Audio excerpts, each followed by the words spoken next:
Assalamualaikum warahmatullahi wabarakatuh. Balik lagi dengan aku Dina Fitria di podcast Hafidhah Life. Jadi cewek susah banget ya guys, karena kita memiliki siklus menstruasi dan juga siklus suci.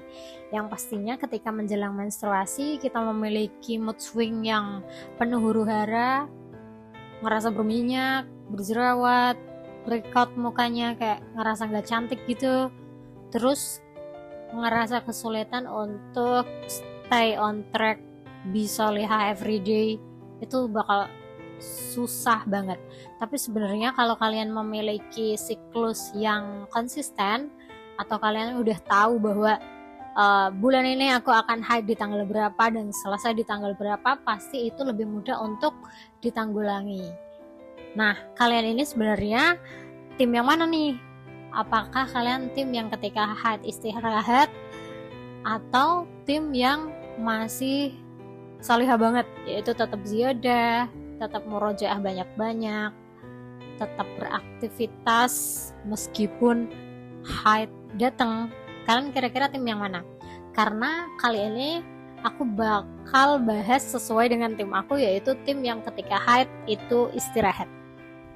Karena aku tim yang istirahat saat haid, aku tuh selalu ngerasa bersyukur banget kepada Allah Subhanahu wa taala yang telah memberikan masa istirahat bagi para wanita untuk sejenak gak melakukan aktivitas spiritualitas seperti sholat,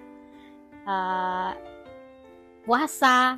Itu tuh waktu happy banget, yang ya emang ini udah kodrat kita ya, dan aku happy aja dengan semua kodrat itu, meskipun memang ada sakitnya, ada lemesnya, dan ada segala huru-hara yang menghantam perasaan itu kita, but it's okay, this is a gift from Allah.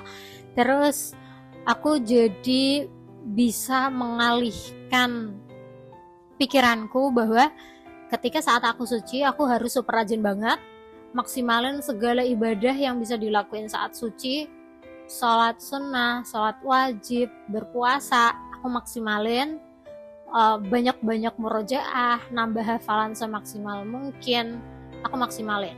Dan aku mengusahakan untuk diri aku sendiri untuk lebih banyak bangunnya. Nanti ketika haid aku bakal self reward dengan tidur sebanyak mungkin. Aku tuh kalau haid bisa sampai 2 harian tidur, karena selain capek banget, itu kan kita mengeluarkan banyak darah ya. Kalau aku karena aku darah rendah atau anemia, jadinya lemes banget, dan ya udah aku istirahat aja. Kalau emang aku nggak lagi kuliah ataupun kerja yang menuntut aku keluar dari kamar tercinta aku bakal milih istirahat dengan semaksimal mungkin. Mungkin hari ketiga aku udah bosen dengan segala rebahan dan bobok nyenyaknya, aku bakal ngelakuin aktivitas yang produktif lain yang tidak berkaitan dengan Al-Quran, yaitu mungkin berkarya dengan bikin podcast kayak gini, baca novel, hangout, terus ketemu teman-teman, treatment, ataupun apa ya ngelakuin hobi-hobi lucu yang biasanya aku singkirin dulu waktu masa suci. Dan aku malu banget ketika teman-teman aku nanyain, "Mbak, kamu kalau haid tetap murojaah nggak?" Of course not. Nggak, aku nggak murojaah. Aku murni 100% istirahat.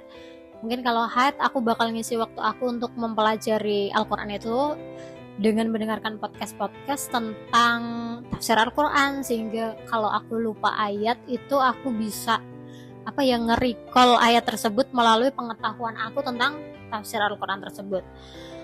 Terus aku juga pernah mondok di tempat yang mengizinkan santri putrinya untuk tetap setoran, tapi aku nggak bisa, tapi aku ngerasa nggak puas, ngerasa ngaji aku nggak masuk di hati, kemprungsung. Tahu kemprungsung nggak sih? Itu bahasa Jawa banget ya, kayak bad mood banget.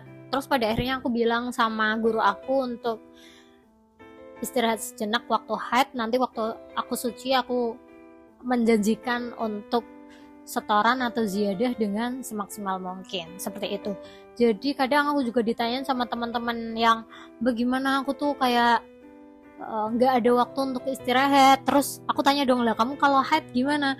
Ya tetap setoran. Nggak ada waktu refreshing dong, nggak ada. Nah itu aku kurang bisa memahami tentang hal itu ya, karena aku orangnya udah stres, udah gila, jadi butuh piknik banget. Nah pikniknya ini waktu haid.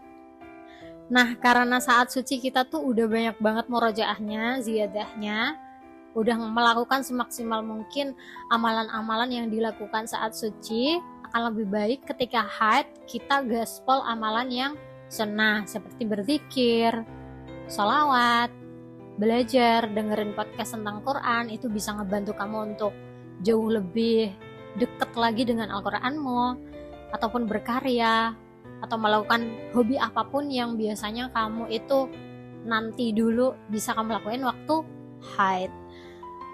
Kemudian kamu akan jauh lebih bisa menata diri ketika kamu tahu kapan kamu haid, kapan haidnya selesai. Jadi ketika akan menjelang haid, kamu akan sadar, oh nanti aku waktu haid mau melakukan hal ini. Ada goal yang ingin aku capai selama masa haid yang singkat tersebut. Kemudian saat menjelang haid itu berakhir, kamu juga udah menyiapkan kekuatan iman yang berlipat ganda, sehingga saat suci kamu udah siap gaspol lagi untuk menjadi seorang muslim yang berusaha semaksimal mungkin menghamba kepada Allah Subhanahu wa taala, dan juga berusaha semaksimal mungkin menambah hafalan, menjaga hafalan, memperbaiki hafalan sebagai seorang penghafal Al-Quran. Dari aku yang gak sempurna, Assalamualaikum warahmatullahi wabarakatuh. Bye.